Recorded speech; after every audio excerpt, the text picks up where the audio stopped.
Welcome, welcome, welcome, everyone. I have been looking forward to this conversation with Yasmine because she's the real deal. She's super smart. And when we get on coaching calls together, I'm like, let's just go. Just tell me what's happening and let me give you the strategy. And then she just goes and executes it, and we don't have to talk about all the feelings involved. And I just love working with you. So thank you for coming on and doing this with me. The feeling is mutual, Lori. Yeah. Absolutely. Amazing. Amazing. So before we dive in, why don't you introduce yourself and let everybody know who you are and what you do? Yeah, so I'm Yaz.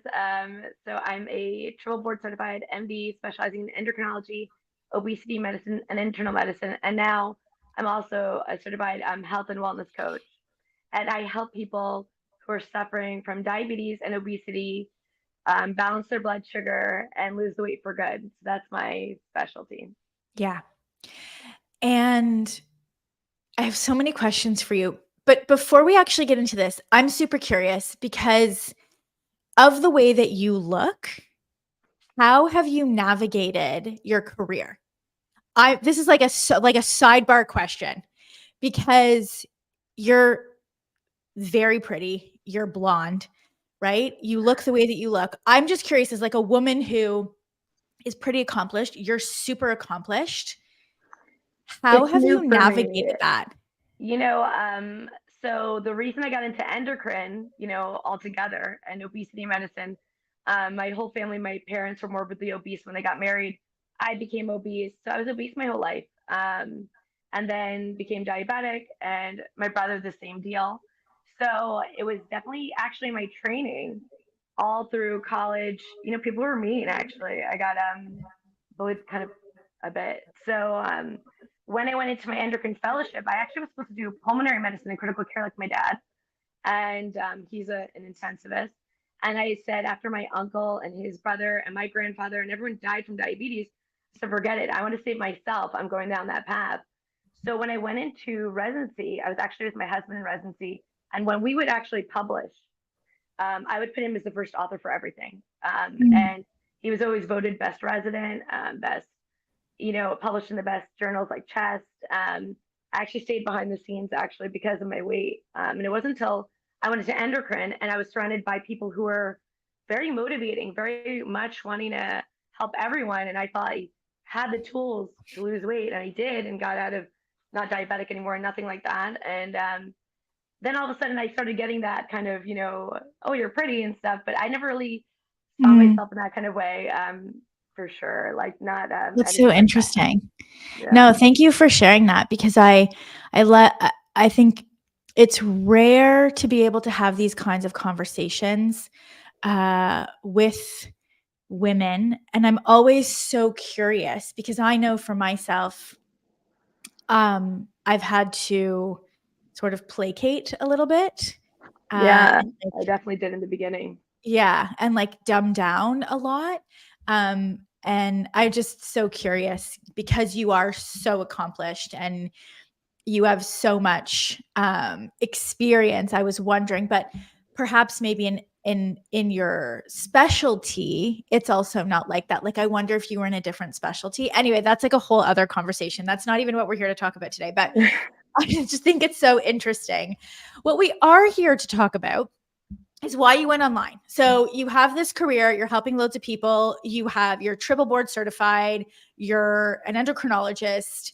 You obviously see this need. You Yeah. know, do you remember the moment, like what was that journey like for you? I'm sure that there's so many nurses and there's so many medical doctors who are watching what's happening in the online space. They're watching nurses, they're watching doctors go online. What Hmm. I'm curious sort of what was that journey for you? Yeah, absolutely. So, I think it started wanting to go online a little bit early on. So I was in definitely my fellowship, and during fellowship, you can do this thing called moonlighting where you can work outside of your hours. And the pandemic was happening in my second half. So I'd already lost my weight, and I figured out all the things, and I was making my own protocols, and I'm helping people during the pandemic because we know for obesity and diabetes that people have to lose they had to lose weight, right? But they're the ones dying. So, and I was studying things like, I realized kind of early I was not a traditional medical doctor in a certain way. So everyone during the pandemic, I was at Mount Sinai where it was a very traditional hospital for training, very well respected. And so I started my own pilot study on vitamin D and the pandemic and doing these kind of protocols. And I realized this is not standard. And then when I went into medical practice, I started incorporating both. But the problem Mhm. is when you're doing a medical practice, by law, right? Whoever walks in the door, you treat, right? So they may not want to be there. They might not want the most holistic way to do things. They may not want, to take care of their health, right? And so I got really into coaching at that moment because I realized first I have to motivate them to want to do this. But when I had patients who came in so motivated, so wanting, and they would see me, they knew me from before while I was losing weight or this or that. They want to know how to do it. And so the transformation started happening. And I said, wow, imagine if I could just be with a group of people who really just wanted to dive deep and completely transform their lives. And so I started getting known um, that, under 3 months, their A1C could cut in half, they could get off insulin. They started calling me the A1C queen here in Jersey, and I kind of love it. I'll be I love honest. that. And then now it became, oh, she knows everything about the GLP-1s because I grew up with them. My dad was on them; he's diabetic, and my mom did bariatric surgery. So I've always been studying this stuff from a very, very young age, and I've been groomed. I knew I was going to go into this practice, before I even went to med school. So when that started happening, my waiting room got packed quick. So I see upwards 30 to 37 patients a day, and that's the max I can do. I can't do any more. I have two kids, they're 3 and 5. And so what would happen in the waiting room is some of the girls who were losing weight at the same time, you could tell they started at the same time and they're seeing each other losing weight in the waiting room waiting for me. And they actually asked to come in together. They became friends. Some of them even traveled together. They're going to Italy. And they even came back from vacation. They lost weight. So Amazing. they're kind of fantastic. But what I realized is, so I said, sure, you know what, come in the room. If you want to do that, that's fine. And people want to be together. People after the pandemic want to be with people. And I was craving that. I think that's why I moonlighted in fellowship. I was even pregnant at the time, but I was moonlighting because I was missing people. Mm. And so what I realized is, okay, how can I do this? Then at that same time, I went through something pretty hard. I had my second baby, my daughter Olivia, and she was extremely sick. She had 3 surgeries in her first year of life. She was failure to thrive. And my mom, that same month where everything was happening, got lung cancer. They said it was terminal. My husband also got very, very sick. And so there came a point where I thought to myself, there's a very high chance I'm doing this alone. And that was extremely, extremely, extremely scary. And so I said, I can't keep up with going to the hospitals, doing all these patients if I'm parenting like my own. So at Mhm. that time, I started looking at how can I give my expertise, and I saw a course. Actually, it was on publishing, and I was actually afraid to even do diabetes and obesity for my first book, and I said, okay, whatever, I'll do a couple other things, and I published it. And as I was in the publishing process, your one of your success panels came up. I know it came up on my newsfeed, and so I was really interested. And I said, wow, I could do this online, and that would be a way that no matter what happens, another pandemic, um, Mhm. you know, if I lost my husband, if I lost my mom, if my daughter is going to be forever sick, that I could do both, Yep. and so I couldn't wait to finish the book. Actually, it made me publish the book quicker, which wound up being a good success for me, and it was good money for me to invest anyway. So abundance comes definitely shifted my mindset on money for sure.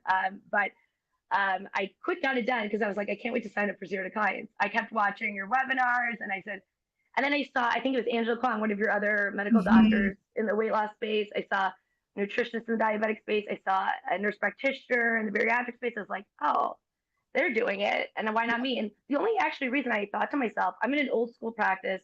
We have 3 practices. We still use paper charts. We have online charts, but I said I can't do tech. Tech and me are Yeah. or something. And but what I learned from doing the book and doing a course where I was coached is that okay, coaching obviously works, right? Everyone who is a coach probably has gotten coached and understands how well it works. And I realized I Yeah. can do hard things. And I remember in one of your success notes you talked about that, like you can do hard things. And I was like, I always say that to myself. So I said, oh, that really resonated with me. And the big thing about zero declines is the tech is not an issue. I Yeah. mean, I don't care how silly it is, it's answered and it's fixed. Yeah. So I was like, okay. after I did one thing online, I said, okay, what if I got behind the pen, behind the book, and actually just came out, and did something Mhm. online. So I said, worst case, I wasted some money. The money will come. I'm not worried about it. Let's do it. Yeah. So yeah, so that's how I kind of started getting into coaching, and then I got officially my health coach and wellness, you know, cert because of the legality of it, right? So if you're a medical doctor, and they kind of tell you basically, right, you can't be prescriptive when you're coaching Yeah. in the sense of, certain things you can say or not do. And so the good thing is, yeah, as from a health coach perspective, you can group coach, Yep. and people are doing it for. There's a lot of people doing it. I think it's just realizing that it's doable, even as Yeah. a professional, and not only that, but you'll do it well because you know all the meds.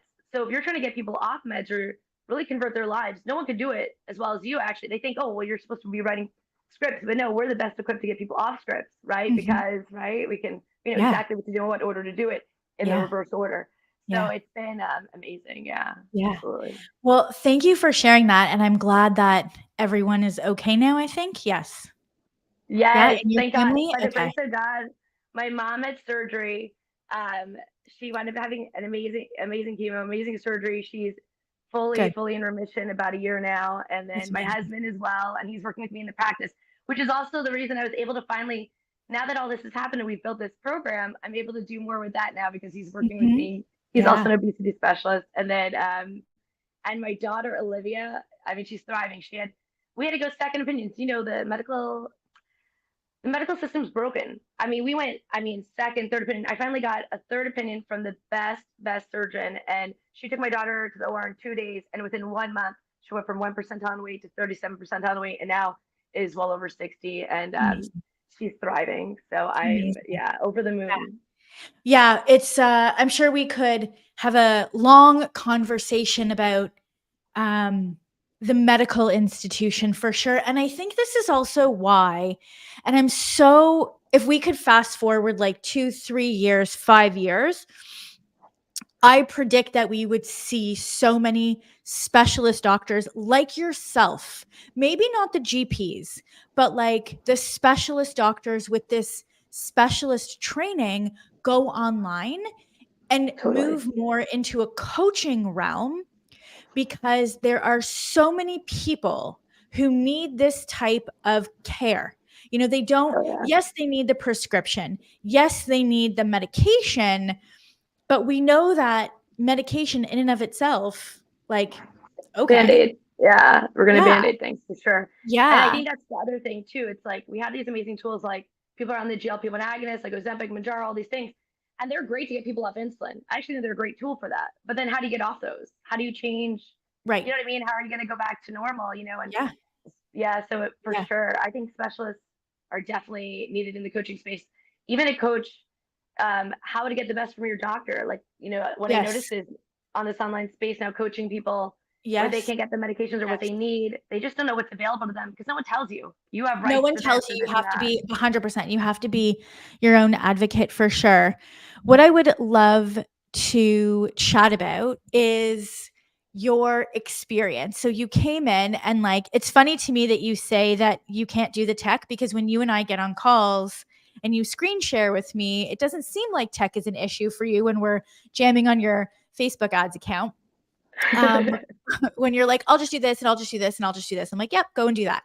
Um, but what I would love to chat about really is how you have navigated being a licensed and regulated professional and creating your coaching program and running the ads and doing all of those types of things, because I think so many licensed and regulated professionals, nurses, physical therapists, doctors, dentists, all of these professionals who have an area of specialty, it's the fear of, well, I can't do this and I can't do this and I can't do that. And we're like, but you can. Like, you absolutely can.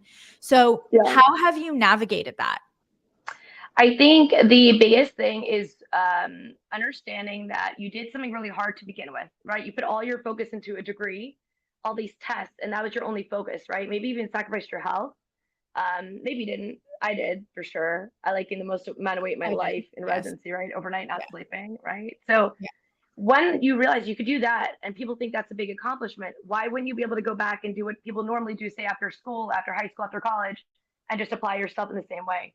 Once Mhm. you realize that, I think that's what happened is I did that book publishing thing. Like I said, wow, I can do that. I mean, what else Yeah. can I do? You know, especially if it's Yeah. my specialty. So I think just having that confidence of, well, what's the worst that's going to happen? How many people go to school and go out of school and they find something else, right? Do a Mhm. program, doesn't work, it doesn't work. But odds Yeah. are it does, because if you could get a degree, you can do hard things, right? Yeah. Yeah. Yeah. And so let's talk a little bit about sort of how you jumped in, you whizzed through zero to clients and you're like, okay, let me go and build this audience. So talk to me about what that was like for you, like running ads for the very first time, building up an email list of thousands of subscribers, getting clients, getting that return on ad spend. Like what sort of awareness do you have now that you didn't have before about even just having an online business in general? I think that you can go as fast and slow as you want. I think a lot of us are afraid of going forward. So, example, even with ads, I think about things like investing. Women are so, we're conditioned to be moms, we're conditioned to even serve in a medical, especially, but doing things outside of that, we see guys doing it all the time. My brother, I always saw him, he's 4 years younger than me, and I see him doing things like stocks, and I'm kind of like, I was always like on the fence, I was scared. And I don't know why. I think it's the way we're raised. We're just not raised to think about these things. So I think that happened. But then when I'm in zero to clients and I'm kind of like surrounded by everyone doing it and I'm seeing everyone doing it, I'm like, well, they get there. So I'm just going to do it. Because each time it's like, as you're doing, zero to clients in 2 phases, when you're doing the different phases, you're like, okay, I did this part. Then why shouldn't I do the next part? So it's nice the way it's built. By the time you get to the launch part, you've already built so much social proof in your head that you can do it. It's pretty easy. And then the other thing is all the help. You have Zero to Clients has a lot of specialists in each thing, like marketing, building the program, ads, the tech. So when you're speaking with someone and they quick show you once how to do it well, it's very easy to just replicate, like share screening. Now I loom, I do all these tech things I never did before. So Yep. it's pretty simple that way. You just follow step by step, just like you would Yeah. anything else. Yeah. Yeah. And let's talk about, because this happened to you this week. This is also something that I think a lot of professionals is their greatest fear. And it's the thing that stops them. And it is messing up. It is making a mistake. It is, as you, in your own words, bungling the tech. Like it is, you know, it Yeah. it's looking like an idiot on the internet, really. That's what I think, people are the most afraid of. So, do you wanna Yeah. share what happened Yeah, to you this sure. week?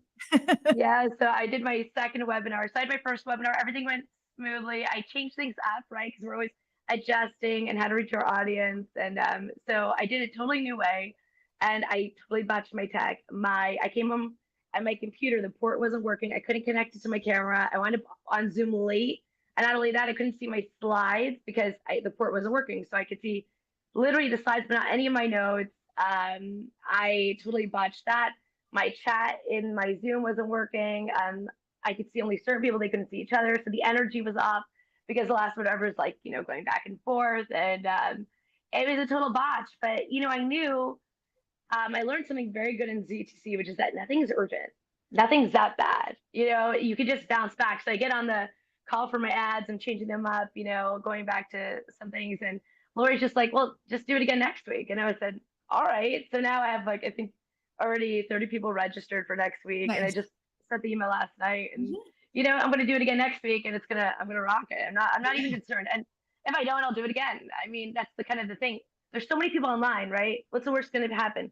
Some people online are going to sit and be like, wow, she really can't do Zoom. I mean, I'll figure it out. So Yeah. yeah, that's kind of the mindset. I think a place of abundance definitely comes online. You understand that it's like this. Like you read a book. Are you worried you're not going to find more books? No, it's the same thing as clients, right? You're going to always find more clients. You're always going to find more. I definitely believe God provides. I'm definitely spiritual Yeah. that way for sure. And so whatever happens, there's more. There's Yeah. more for you. And there's nothing wrong with that, by the way, knowing that you're gonna get more, you want more, you want to change things up and shake it up a little bit.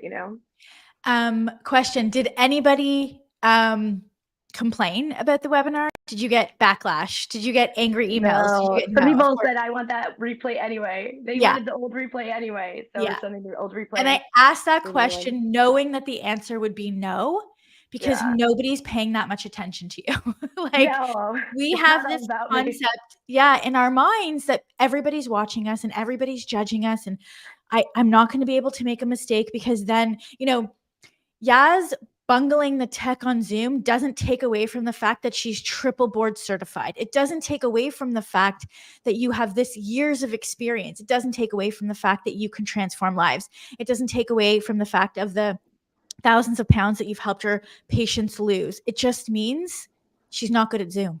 Like, that's all it means, is that, like, she's not even not good. It's her second time doing it. Like, she's new to this thing. That's all that means. And it was really cool because my kids, I think they're picking it up. They're 3 and 5, and my son Liam, I get out of he knows when I'm on Zoom. He's out there like hanging with dad, and they're playing, and he goes slushy, and I was like, yeah, let's go. It was like 8:30 at night, way past his bedtime, and we went for slushies after, and we were just laughing. I mean, it's life. Yeah, so that's what I love about it. It's life. And I think with you and in working with you and knowing what you do, you are putting the clients first. You are putting your purpose first. You really are so mission driven, in the sense of, like, that this education, this information, this support is a life or death scenario for the people who have it. And it really is. Like, I think sometimes when I chat with health practitioners, especially, I'm like, do you not realize that what you're doing is actually life or death? Like, we're talking about you being afraid to do a Facebook Live, when in reality, someone watching that like, you could save their life. Like, why are we talking about how your hair looks? Like, why are we worried about all of these things when you're trained to literally, it's like life or death? Like, why are we so worried about a spelling mistake or a broken link or something like that? It's unbelievable the way your mindset kind of shifts that way. And I do think with my clients even now, we're like 3 weeks in, they're already getting off insulin after being on it for 40 years. And I'm like, this is hands down worth it. I mean, it's fine putting yourself out there, and the positive feedback's amazing. And it's just, the positive feedback by far outweighs the negative feedback. I think, that's kind of the ticket, is just understanding that, and understanding that, it's fine to put yourself out there because people are looking for help, and it's not just out there. And the help that is out there, a lot of it it's not purpose driven. It's so obvious. And I think that's the other thing that made me do it, is because after pandemic, a lot of people were offering things, and it was like, whoa, they don't know what they're doing with these people and their medications, their life. And I said, wow, it really, you have to do it. It's your duty, Yeah. No, and I think, being able to work with these clients that you're working with, even on your first launch, and getting these clients into your, beta test program from, and working with them in this coaching environment, I saw that it just reinforced for you. You're like, yep, this totally works. And you're like, okay, let's just rock and roll. Let's go do it again. And it really does reinforce that motivation to push and to expand, because you can see sort of the reciprocity coming back. Like, you can see the effect when you put yourself out there, and when you give the education, and when you share, even to the people that didn't come into your program from that webinar, they're still getting the value. They're still being helped. Oh, 100%. That's the best part about the webinar. You're still getting people in the right direction, and getting them jump started, right? I mean, the reality is there's so much on the internet. Even being guided a little bit into which way to go is, a huge service. There's too much out there. Yeah, 100%. Yeah. Well, thank you for this. Absolutely. Thank you. I really appreciate it. Thank you for chatting and for sharing, and just, when I chat with you, all of you, on our coaching call, and all the different coaching calls, and even just like with you or Angela or Winnie or whoever it is I'm talking to, like, I don't think that we realize that we are the first generation of practitioners who are really pioneering this new way to provide care. Because Yeah. even though like virtual practice existed, it existed without coaching. It existed without community. It was basically another four walls. And what 100%. right? What you're doing is a new way to deliver care. And we really are like we really are, if you even go back before the pandemic, it wasn't to the abundance that it's available now. And we really are that first generation who really are paving the way, um, you know, to provide care in a way that transforms lives long term. That's not just a band-aid. Oh no, and the community, even in our own program. I mean, I my accountability partner, her name is Maxie. She's from London. She helps busy moms, de-stress. She's a yogi and naturopath, and she's amazing. And she's from London. We like meet 5 a.m. my time, 11 a.m. her time, and just every week, when you're surrounded by people who are also doing this and like leaders, that's kind of the ticket, because then you realize other people are understanding. It just really makes you feel not alone, because right online could feel very alone, Very low. but it doesn't, not at Yeah. all. I feel like I have a whole community with me, so it's awesome. Amazing. Well, thank you. Thank you. I know you have a busy day ahead. Thank you, everybody, for watching. And I really hope that this conversation just lit a fire, to stop worrying so much about being perfect and about all of the like minutia details, and really just refocus your energy and your intention and your ability and your skills to really helping the people that need your help. So thanks everybody for watching, and we will chat soon. Bye. Bye, Lori. Bye, everyone.